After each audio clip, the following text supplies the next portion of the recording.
The shocking and scandalous civil war between Donald Trump and Elon Musk is still ongoing, and even more damaging to MAGA, it's not just between them, because a new breaking report from the New York Times reveals that Stephen Miller's wife, Katie Miller, was working against the wishes of the administration to serve and push the criminal lies of Elon Musk while she was working in the White House, directly opposing her husband right before leaving him for Musk. We're going to get into this shocking story, but before we do, we need a bit of context on what she was lying about, and it comes with one of the agencies Elon Musk directed most of his false claims at, and we're going to get that breakdown from Rachel Maddow before we get into the story. Look at what the Washington Post was publishing just down the road.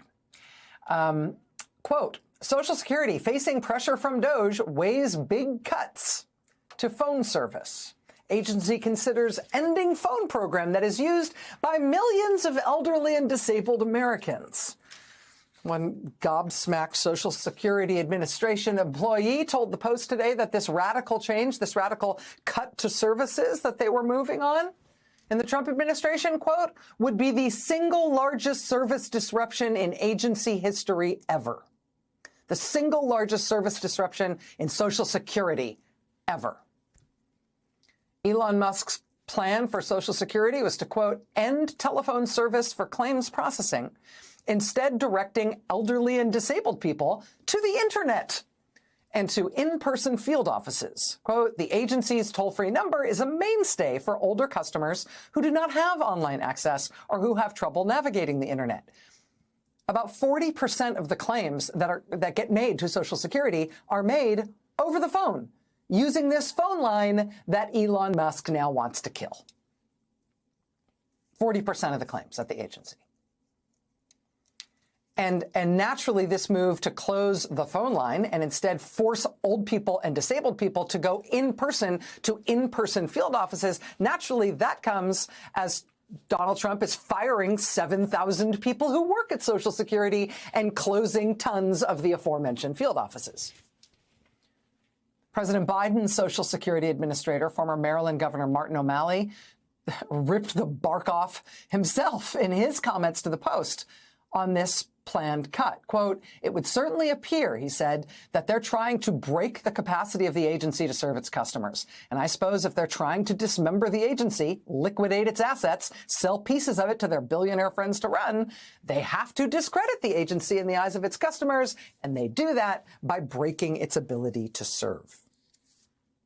The Post says, quote, the DOJ-driven proposal to shift all claims processing online and to in-person offices has spurred pushback internally, employees said, and from outside experts, for the same reasons, that it would be likely to imperil millions of Americans' ability to receive their earned benefits.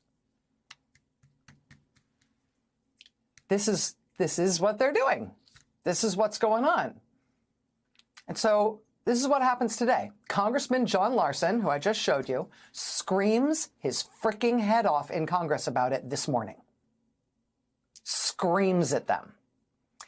And then at noon, the Washington Post publishes this horror movie script about their plan, indeed, to rip the guts out of Social Security. Beyond firing everybody, which they're already doing, right? Beyond closing the field offices, they're now making it so that old and disabled people literally cannot call anyone to find out what's going on. But then you know what happened? They caved. They decided not to do it. Don't let anybody tell you that pushback doesn't work. We know DOJ had no other purpose than to allow Donald Trump and Elon Musk to sow distrust in the government. While Elon got richer, he went after the agencies, seeking to hold his corrupt and sometimes criminal companies accountable. That was the whole point of DOJ. There was no waste, fraud, and abuse they were looking for. Even their own employees have admitted that. And after they did, they were fired. But it's for that reason why Elon had to constantly lie and use his propaganda machine on Twitter to push those lies. But it wasn't just his platform that was doing it. It was also Stephen Miller's wife who worked alongside Elon, and this breaking bombshell reveals just how bad it was. Stephen Miller's wife angrily ordered Social Security boss to go along with Musk's BS. Stephen Miller's wife berated the head of the Social Security Administration to promote a false claim about rampant fraud on the agency's customer service line that was being pushed by Musk. Katie Miller, a former White House aide who later joined Musk's team full-time, called then-acting Social Security Administration Commissioner Leland Dudek and bluntly told him to keep repeating that 40% of the calls to Social Security were from scammers and fraudsters, even though the claim had zero basis in fact. The number is 40%, Miller told the administrator during an April 1st phone call, according to the New York Times. She insisted that he stick to that figure despite Social Security staff writing a response to correct it because Donald Trump believed Musk do not contradict the president, she said. Katie Miller's loyalty to Musk is hardly surprising. She was reportedly with him almost all the time while both were in the White House, according to the Wall Street Journal, just before Musk had a dramatic public falling out with Trump. While officially serving as a special government employee, Miller was also on Musk's payroll before exiting alongside him last month, sparking questions about where her true loyalties lay. The Times cited the false SSA scammer stat as yet another example of how Musk's Department of Government Efficiency, DOGE, pushed misleading claims and fabricated data to justify its cost-cutting crusade. The man who replaced that Social Security commissioner even provided some doublespeak by suggesting Musk's 40% figure was both inaccurate and true at the same time. We're going to be a fact-based, rule-based organization that can count, the commissioner told the Times while acknowledging the 40% figure pushed by Musk was not true. However, in a follow-up statement, he said the work that Doge did was 100% accurate.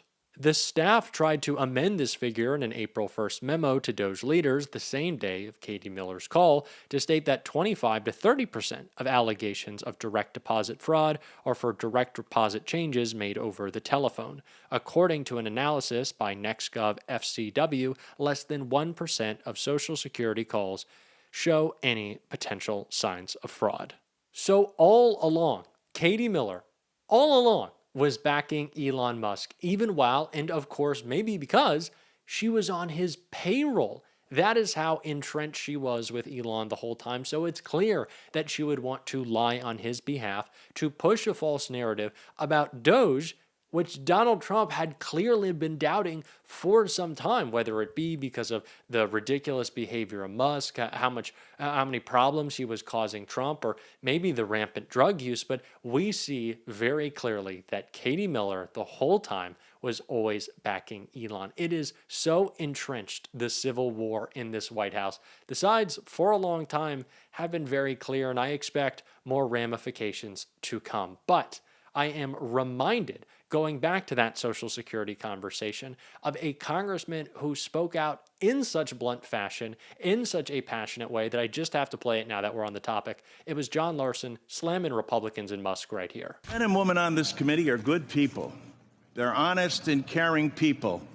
And that's why I do not understand why you would relegate this committee to no longer being of significance and resort to saying you will do whatever Elon Musk and Donald Trump tell you to do.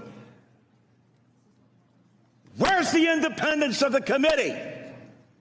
Where's the legislature?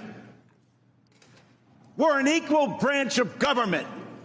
And you start off with a blather, and yet look at the empty seats here. Where's Elon Musk? I'm sure he's a genius and is a very credible person because of the wealth he's accumulated.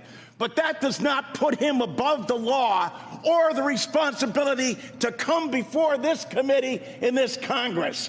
If he's so great, if these plans and all the fraud and abuse that he's found are so evident, why isn't he here explaining it? You know why. Because he's out to privatize Social Security. He's been on television the last couple of days talking exactly about Social Security, Medicare, and Medicaid, and what he intends to do. Privatize it. The American people, some of them may have been born at night, but not last night. People are aware of this. Every single one of your districts. Now you have someone coming in to privatize a system, something you have longed to do going back to 1982, because Elon Musk thinks that this is the best thing to do. President Trump has called Social Security a scam. Elon Musk, as the chairman, as Mr. Neal said, called it a Ponzi scheme. Ask that of the people in your district.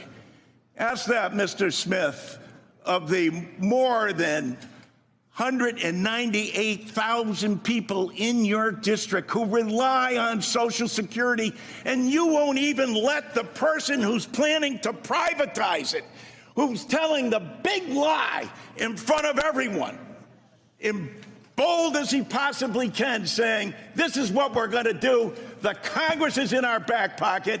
We don't even have to come before them and testify, because we control the House, we control the Senate, and we control the presidency. And it's the tyranny of the executive. It's why these resolutions were first adopted back in 1789, because the founding fathers knew that the executive branch does not have total authority over the legislature unless you have a willing party that says, no, we're going to do exactly what you tell us to do, Mr. Musk and Mr. President. It doesn't matter to our constituents. It doesn't matter how much money they are not going to receive. We're not even going to tell them the truth about what's going to happen to them. They administer to over 70 million people in the nation's #1 anti-poverty program for the elderly and children. Shame! Shame! Can't bring people in front of this body? If he's right, if they're so good, if they're so just, why aren't they here telling the American people about it? They're not, because you know the truth. It's about privatization. I yield back. That is the energy that I love, that we should be bringing to everything all the time. That is the fight we need in this moment. We're going to be bringing it on this show. And if you want to support that, as always, you can hit that subscribe button. We recently hit 1 million because of y'all. You can leave a like on this video. And if you stuck around at the end, you can drop a blue heart in the comments. And until next time, I'll see you soon.